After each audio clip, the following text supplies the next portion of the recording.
ദൈവത്തിൻ്റെ പരിശുദ്ധമായ നാമം മഹത്വപ്പെടുമാറാകട്ടെ. ദൈനംദിന അപ്പം എന്ന അനുദിന വചനചിന്തയിലേക്ക് ഏവർക്കും സ്വാഗതം. ഇന്ന് വിശ്വാസത്തിൻ്റെ ഏറ്റുപറച്ചിൽ എന്ന വിഷയത്തെ ആസ്പദമാക്കി ചില കാര്യങ്ങൾ നമുക്ക് ചിന്തിക്കാം. അതിനാധാരമായ ഒരു വാക്യം വായിക്കാം. മർക്കോസ് 5-ാം അധ്യായം 27-28 വാക്യങ്ങൾ. ഒരു സ്ത്രീ യേശുവിൻ്റെ വർത്തമാനം കേട്ട് അവൻ്റെ വസ്ത്രമെങ്കിലും തൊട്ടാൽ ഞാൻ രക്ഷപ്പെടും എന്ന് പറഞ്ഞ് പുരുഷാരത്തിൽ കൂടി പുറകിൽ വന്ന് അവൻ്റെ വസ്ത്രം തൊട്ടു.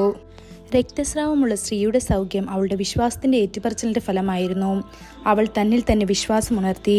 അവൻ്റെ വസ്ത്രത്തിൽ തൊട്ടാൽ മാത്രം മതി, എനിക്ക് സുഖം വരുമെന്ന് ധൈര്യത്തോടെ പ്രഖ്യാപിച്ചു. അവളുടെ ഏറ്റുപറച്ചിൽ ദൈവത്തിൻ്റെ ശക്തിയെ സജീവമാക്കി. അവൾ ആഗ്രഹിച്ച രോഗശാന്തി അവൾക്ക് നൽകി. ഏറ്റുപറച്ചിലിൻ്റെ ശക്തി ബൈബിൾ നമ്മെ പഠിപ്പിക്കുന്നു.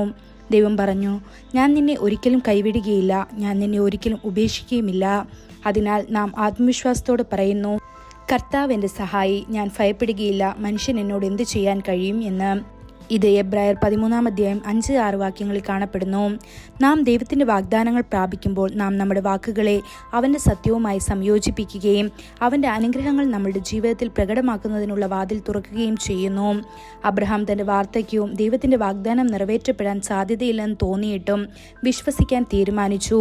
അബ്രഹാം ദൈവത്തെ വിശ്വസിച്ചു, അതവന് നീതിയായി കണക്കാക്കപ്പെട്ടു എന്ന് യാക്കോബ് 2-ാം അധ്യായം 23-ാം വാക്യത്തിൽ പറയപ്പെടുന്നു. സംശയിക്കുന്നതിന് പകരം അവൻ തൻ്റെ വിശ്വാസം ഏറ്റുപറയുകയും ദൈവത്തെ മഹത്വപ്പെടുത്തുകയും ചെയ്തു.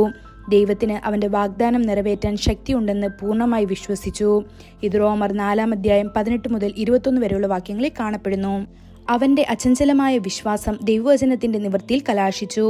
അവൻ്റെ ബലഹീനതകളെ മറികടക്കാൻ അവനെ അനേകം ജാതികളുടെ പിതാവാക്കി. ആകാശത്തിലെ നക്ഷത്രങ്ങൾ പോലെ അസംഖ്യം സന്തതികളുള്ളവനായി. ഇതിനു വിപരീതമായി മരണത്തെക്കുറിച്ചും ഭേദമാക്കാനാവാത്ത രോഗങ്ങളെക്കുറിച്ചും എപ്പോഴും സംസാരിക്കുന്ന അനേകരുണ്ട്. ഇയ്യോബ് ഭയവും ആശങ്കയും പ്രകടിപ്പിച്ചു. ഞാൻ ഏറ്റവും ഭയപ്പെട്ട കാര്യം എൻ്റെ മേൽ വന്നു, ഞാൻ ഭയപ്പെട്ടത് എനിക്ക് ഭവിച്ചു എന്ന് ഇയ്യോബ് 3-ാം അധ്യായം 25-ാം വാക്യത്തിൽ പറയുന്നു. ഭയം വിശ്വാസത്തിന് വിപരീതമാണ്. ഇയ്യോബിൻ്റെ നിഷേധാത്മകമായ ഏറ്റുപറച്ചിലിൽ ശത്രുവിന് ഒരു സ്ഥാനം നൽകി. സാത്താൻ അവൻ്റെ ഉള്ളംകാൽ മുതൽ തലയുടെ മുകൾഭാഗം വരെ വേദനാജനകമായ പരുക്കളാൽ അവനെ ബാധിച്ചു. പകരം ഇയ്യോബ് ഇങ്ങനെ പ്രഖ്യാപിച്ചിരുന്നെങ്കിൽ എന്ന് സങ്കല്പിക്കുക, കർത്താവ് എന്നോട് കൂടെയുണ്ട്, അതുകൊണ്ട് എനിക്കൊരു ദോഷവും ഭവിക്കുകയില്ല, ഒരു ബാധയും എൻ്റെ കൂടാരത്തിന് അടുക്കുകയില്ല.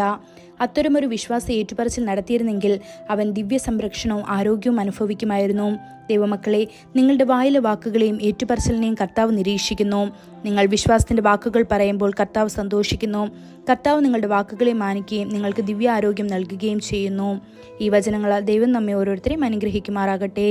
കൂടുതൽ ധ്യാനത്തിനുള്ള വാക്യം എബ്രായർ 6-ാം അധ്യായം 11-12 വാക്യങ്ങൾ.